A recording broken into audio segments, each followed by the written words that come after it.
Hi, welcome to another edition of Exactly at Home north of Pittsburgh, which is all about community and the businesses in it. Now, think about this. You have entrepreneurs that either start or take over a business. They need to grow and build that business and try to have a balanced work. And then at the end of it, they've got to look at, how do I turn the business over? How do I retire? How do I enjoy more of life when it's time to do that? Well, today I'm here with Bill Ringle, owner and operator of System Ringle, and he helps businesses do all those things because he's done all those things. So stay tuned and find out how to make your business run better and your life run smoother.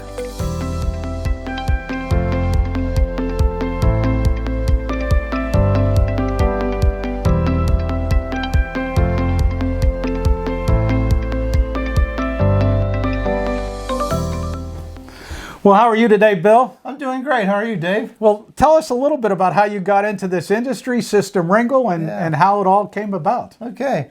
Well, it really wasn't a big plan. I mean, I started out in the steel industry back in the 70s and had a wonderful opportunity to buy a closed steel mill and restart it. And we called that System Ringle. And along the way, I had worked for large companies, which there's a lot of systems and procedures in big companies. And I also worked for small companies where you just had to figure out how to get it all done somehow. And those two things really helped me in building that steel company. And so I think what makes me different is that I've actually been there and done some of these things. So System Ringle, how does it work with you work with a business owner? Yep, I work one-on-one with a business owner. I work as their trusted business advisor. I typically meet with them every week, either in person or by Zoom or by phone, depends. And we work on what they need to work on to improve their business. Wow, I guess that includes the people in the business and the systems of the business. It does, and one of the things that I emphasize is that there's a right way to do something, and most businesses have a best practice for things that they do. And I try to systemize those best practices and make sure that everybody is doing it the best way. Oh, that's great. So you bring a little order to the chaos of people doing everything all over the place, which is a way a lot of businesses are, right? Sure. It's very common, and it's a process. You try to do it without ruffling too many feathers. So, Bill, what's your favorite part of the business? Well, my favorite part is actually meeting with the business owners. I meet with the president, he or she, whoever it is, on a weekly basis, either in person or by Zoom or by phone, whatever they prefer. And I work with them on the things that are not working as well in their business. Every business has things that are working great, but they also have things that aren't working as well as they'd like. And so we work on those things and try to find out the best way that a business is doing something they call the best practice, and then make sure that everybody's doing it exactly that way. Oh, that's cool.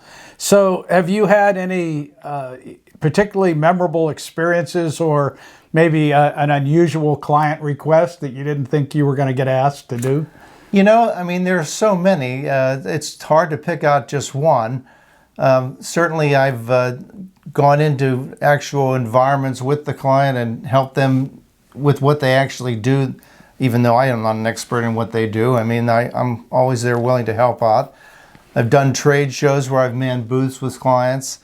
Other things, perhaps, I helped a client sell his existing facility and move into a larger one. And the wonderful thing about that is that the place he moved into had 2 tenants, and the tenants were paying his mortgage. That's fantastic. I imagine, too, you probably run into some business owners that are close to burnout, and you help them cut through all that and, have a livable, lovable life. Yeah, that's a big part of it. Oftentimes you'll see these business owners that are working 60, 70 hours a week, and they're just trying to keep the thing going. And I always talk to them about the difference between working in the business as an employee versus on the business as an owner. And so I've spent a lot of time helping people get out of that rat race and show them how the business can work without their constant everyday, attention to every detail. Wow. So you had the steel company. Now, how long have you been doing System Ringle now? Believe it or not, it's been I'm in my 18th year. And, Wow. So that's a lot of people and a lot of industry and pretty much all local here. Like, oh yeah, I decided when I was in the corporate world, I was in charge of international sales and I was flying all over the place. And if you asked my wife, she'd say you were never here. And so when I started this business, I decided to make it just the region that we're in because I didn't want to do that kind of traveling anymore.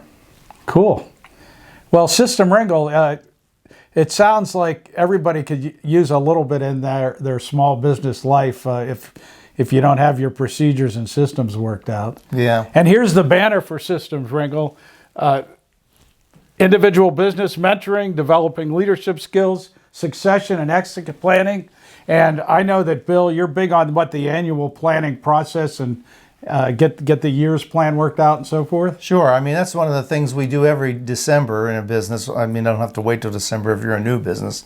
But every December we look out at the year ahead and say, if you were sitting here 12 months from now looking back, what would you have liked to have accomplished? What would you like to say, we got that done? And we set that up, we established some goals, and then I help them break those goals into actionable objectives that they can do every week. I like that. It's true in real estate as well, as you have to have a goal as opposed to just trying to keep all the plates spinning every day. And if you don't focus on where you're going, you can get sucked up into it. Yeah, exactly. Yeah. So what do you like living about here in the Gibsonia, Wexford area? What do you like about this neighborhood? Well, it's interesting. We've lived in a number of different places as far away as Chicago and in the South Hills of Pittsburgh, and been here in the North Hills for about 30 years now.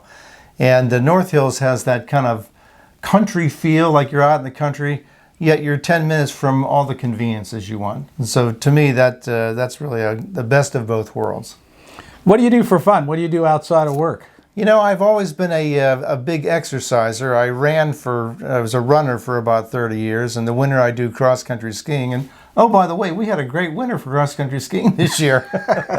That's super. Yeah, I do bicycling and, sailing. I've always been a big sailor. I've been sailing for 30 years and do most of the sailing up at Moraine, but occasionally get to the Caribbean.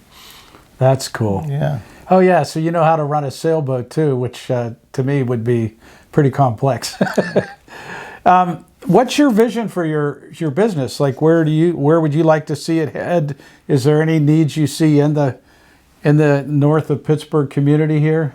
Well, not necessarily in the north of Pittsburgh, but one of the things I've really noticed in doing this for all these years is that people never think about what they're going to do when they decide to stop working.